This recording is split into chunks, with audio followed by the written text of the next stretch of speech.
안녕하세요. 네, 강남 푸른 정신과의 정신과 전문의 신재현입니다. 이번에는 확인강박증 치료의 마지막 영상으로서요. 확인강박증에서 제일 중요한 부분입니다. 행동치료 부분이고요. 특히나 행동치료에서 제일 중요한 부분이 바로 ERP라는 거거든요. ERP라고 하는 것을 잠깐 소개해드리면요.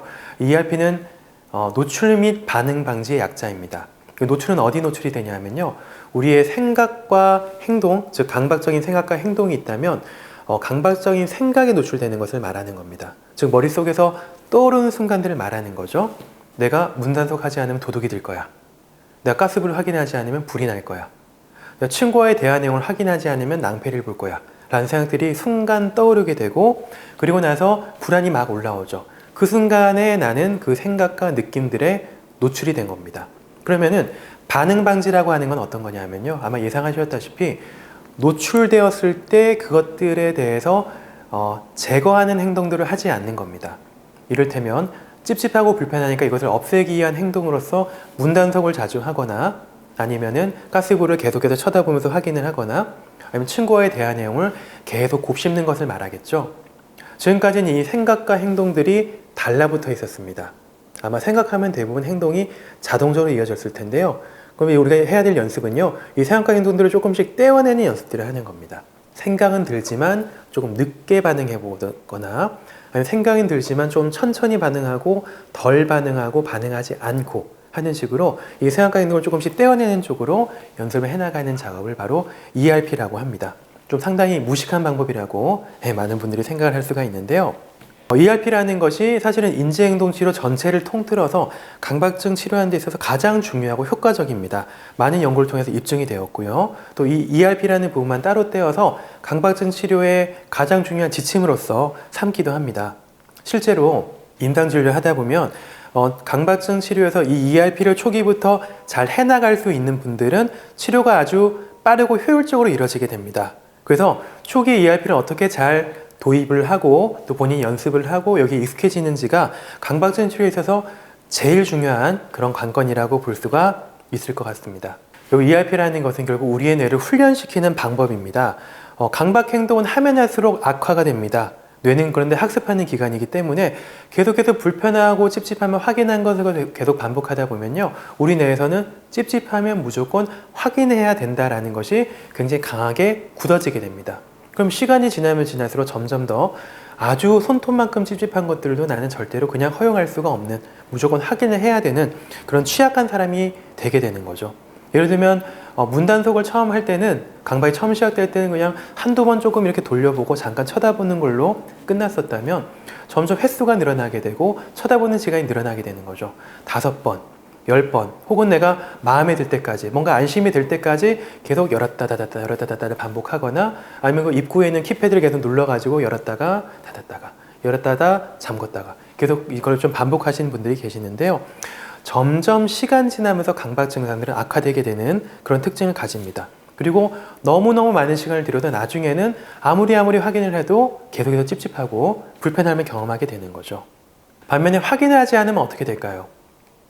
많은 사람들이 확인을 그러면 하지 않게 되면 이렇게 답을 합니다.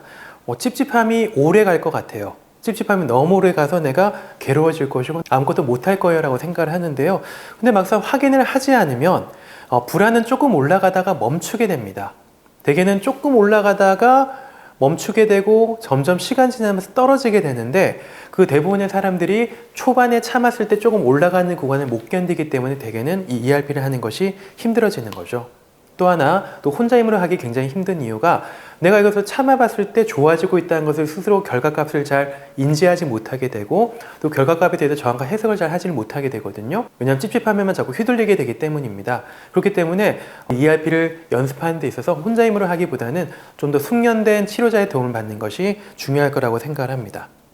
이런 경험들을 많이 하게 됩니다. 되게 아까 문단속 좀 예를 들었는데요. 문단속을 꼭 해야 되는 강박을 가지고 계신 분들한테 처음에 이 ERP를 한번 시도해봐라 라고 얘기했을 때 이렇게 하죠. 처음에는 정말 죽을 상을 쓰면서 겨우겨우 문단속하고 약속한 횟수만 확인을 하고 집을 나서게 됩니다. 찝찝하죠. 근데 이 찝찝한 상태에서 일단 지하철역까지 열심히 걸어가서 지하철을 타고 출근을 하고 회사에서 열심히 일하다 보면은 서서히 나의 초점이 이런 찝찝한 느낌들에서 현재 하고 있는 일로 초점이 바뀌게 되는 거죠. 그래서 이런 경험들을 처음에 해나가는 것이 굉장히 힘든데요. 처음에 한번 그 장애물을 넘고 나면은 생각보다 할만하네. 실제로 내가 확인을 조금만 하고도 넘어갈 수 있고, 확인을 조금만 하고도 남아있는 찝찝함을 내가 안고서도 생활하는 것이 충분히 가능하구나 라는 것을 내가 경험하게 되는 거죠. 이래도 되는 이유는요, 인지치료 영상에서 제가 소개해드렸듯이 불편함은 기차랑 똑같거든요. 그래서 기차가 들어왔을 때 기차와 싸우게 되면 될수록 오히려 나빠지게 되고요. 그리고 기차가 들어왔을 때 또 기차가 들어왔네. 하지만 이것은 지나갈 거니까 나는 내가 해야 될 것에 집중하면서 시간을 보내야지 라는 경험을 반복하게 되면 될수록 이 기차가 실제로 지나가게 된다는 것을 더 잘 알게 되거든요. 그러면서 나의 뇌에서는 점점 경계를 놓게 되는 거죠. ERP라는 것도 결국 노출 치료의 일종인데요. 사실 노출의 원리는 다 동일합니다.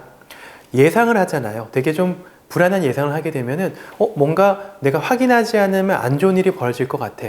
확인하지 않으면 큰일이 날 것 같아 예상을 하지만 막상 경험했더니 괜찮네. 막상 경험했더니 생각보다 나쁘지 않네. 내가 생각보다 잘 견디네. 라는 것을 경험하게 되면서 내가 불편함을 뚫고 나간 힘이 생기는 거거든요. 그래서 노출을 반복하면 할수록 데이터가 자꾸 쌓이게 되니까 이런 불편함과 불안을 잘 다룰 수 있게 되고 또 자신감을 가지고 잘 대처를 할 수 있게 됩니다. 그리고 결과적으로 이런 불편함을 안고서도 살아가는 것이 내가 얼마든지 가능하구나 라는 것을 인지를 하게 되는 거죠. 그래서 경험을 통해서 인지가 바뀌어 나가는 과정들이 바로 ERP라고 생각하시면 될 것 같습니다. 구체적인 ERP 연습 방법을 좀 알려드리자면요. 첫 번째로 노출하고 싶은 사항을 정하기 위해서 한 5가지 정도 내가 불편한 사항을 한번 찾아봅니다. 이를테면 문 단속하는 게 너무 시간이 많이 걸린다, 콘센트 확인을 많이 한다, 이메일 보내고 나서 이 이메일을 자꾸 반복해서 본다 등등의 상황들이 있겠죠. 그러고 나서 얼마나 불편한지를 한번 점수를 매겨봅니다. 0점에서 10점까지. 그건 순위가 아마 정해질 거예요. 혹은 그런 불편함을 기준으로 삼기도 하지만 내가 굉장히 절박하거나 혹은 가장 기꺼이 좀 해볼 수 있을 만한 것들을 먼저 해보기도 합니다. 그러니까 안 되는 것을 억지로 하는 것이 중요한 것이 아니고요. 대개는 좀 가장 쉬운 것과 가장 어려운 것 사이에 한 중간 정도 난이도에 조금 어렵긴 하지만 내가 도전을 해볼 만하다 싶은 것들을 먼저 노출 사항으로 설정을 하는 것이죠. 그 다음에 두 번째로는요, 그 상황에서 내가 느끼게 되는 강박 사고를 한번 적어봅니다. 쓰레기를 버릴 때마다 그 쓰레기에 중요한 것이 섞여 들어가서 자꾸 확인하시는 강박이 있다고 한번 생각을 해보겠습니다. 그래서 그때의 강박 사고는 쓰레기에 나에게 뭔가 중요한 것이 섞여 들어갔을 거야. 그래서 그것을 버리게 되면 굉장히 내가 낭패를 볼 거야 라는 강박 사고겠죠. 세 번째로는 우리가 불안의 점수를 매겨봅니다. 구체적으로는 서즈 점수라고 저희가 얘기를 하는데요. 서즈는 Subjective Unit of Discomfort Scale이라고 해서 내가 느끼는 주관적인 불편함의 척도를 말합니다. 그래서 이런 서즈 점수를 0점에서 10점까지 한번 점수를 매겨봅니다. 생각이 떠올랐을 때 그 점수를 매겨보고요. 그 다음에 해야 될 것은 스마트폰의 알람을 15분 간격으로 설정을 합니다. 15분마다 울릴 수 있게 설정을 하고요. 그 다음에 타이머가 시작되면요. 그 15분 동안에는 내가 확인하는 행동을 제외한 다른 어떤 행동이든 좋습니다. 밖에 나가서 물건을 사올 수도 있고요. 아니면 세수를 할 수도 있고, 아니면 청소를 할 수도 있고요. 아니면 유튜브를 보거나 아니면 여러 가지 영상들을 볼 수도 있습니다. 확인하는 행동들을 제외한 여러 가지 다양한 행동 레파토리를 계속하면서 그 15분 동안에 한번 시간을 지연시켜 보는 겁니다. 그러면 15분이 지나면 아마 알람이 울릴 거예요. 그리고 알람이 울린 후에 나의 서주 점수를 다시 기록을 합니다. 기록한 후에 다시 한번 타이머를 스타트 하고요. 그 다음에 또 15분 동안 다른 행동들을 계속해서 반복해서 하는 거죠. 가능하면 한 가지 행동에 좀 몰두하는 것이 좀 더 도움이 됩니다. 그리고 15분 지나서 다시 서주 점수를 기록을 하고요. 또 다시 타이머를 스타트를 해서 또 15분 동안 다른 행동들을 하고 또 15분 뒤에 불안 점수를 기록을 하고요. 과연 그렇게 1시간 정도 기록을 했을 때 점수의 추이는 어떻게 될까요? 아마 많은 분들이 예상하기에는 점점 점수가 증가할 거라고 생각을 하거든요. 근데 사실은 그렇지 않습니다. 대부분은 점수가 처음보다 시간 지나면 점점 떨어지게 됩니다. 이건 직접 경험을 해보셔야지만 아는 거고요. 그래서 이 영상을 보시는 분들도 꼭 한번 기록을 하시면서 점수를 매겨보시면 좋겠습니다. 그래서 이런 것들을 경험하게 되면서 이렇게 생각을 하게 되는 거죠. 내가 생각보다 잘 견딜 수가 있고 또 기다리니까 불안의 점수가 점점 떨어지는구나. 내가 강박적인 생각이나 찝찝함이 들더라도 꼭 이것을 제거하는 식으로 확인을 해야 되는 것은 아니구나라는 것을 알게 되는 거죠. 여기서 중요한 것은 경험을 통해서 내가 인지를 해나가야 된다는 겁니다. 우리가 아무리 말로 강박증은 이렇게 하면 낫는 것이고 ERP는 이렇게 하는 거고 당신이 강박 생각이 들더라도 시간 지나면 좋아지니까 하지 말아봐라 라고 얘기하는 것은 사실 큰 도움이 되지가 않습니다. 오히려 이런 말 자꾸 하게 되면 그냥 짜증만 나는 거죠. 말도 안 되는 소리를 하고 있다고 생각하게 될 수도 있고요. 하지만 단 한 번이라도 누군가의 도움을 받아서 내가 이런 ERP를 경험했을 때 이거 시간 지나니까 이걸 흘려보내는 것이 진짜로 가능하네? 이런 찝찝함과 불편함이라는 것이 기차처럼 진짜 왔다가 지나가는 것이구나 라는 것을 내가 경험을 하게 될 때 나의 인지가 바뀌게 되는 거거든요. 그러니까 머리로 설득되는 것은 절대로 아니라는 거죠. 그리고 이런 식으로 ERP 기록질을 할 때 점수가 10점 정도였었다면은 5점 이하, 그러니까 처음에 내가 느꼈던 불안감보다 한 절반이라도 떨어질 때까지 시간을 충분히 가져보면서 다른 행동들에 몰두해보는 경험을 하는 것이 도움이 됩니다. 또 한 가지 중요한 것은요, 내가 다른 행동으로 전환을 하라고 제가 말씀을 드리잖아요. 근데 이런 분들이 꼭 계세요. 이런 찝찝함에 대해서 이거는 논리적으로 이건 아닐 거니까 절대로 아닐 거야 라는 식으로 생각을 논리적인 생각으로서 누리려고 하시는 분들이 계시거든요. 근데 이렇게 하게 되면 오히려 생각이 더 얽혀들게 되는 경우가 많습니다. 그래서 생각을 생각으로 덮으려 하지 마시고요. 이런 생각이 떠오를 때 다른 행동으로 전환하면서 시간을 보내는 것이 굉장히 중요한 포인트입니다. 그리고 마지막으로 ERP에 추가할 수 있는 3가지 질문이 있습니다. 이 부분은 제가 수용 전념 치료에서 좀 차용한 부분인데요. 굉장히 중요한 질문입니다. 내가 ERP 연습하면서 계속해서 끊임없이 나에게 던져야 되는 질문이기도 하고요.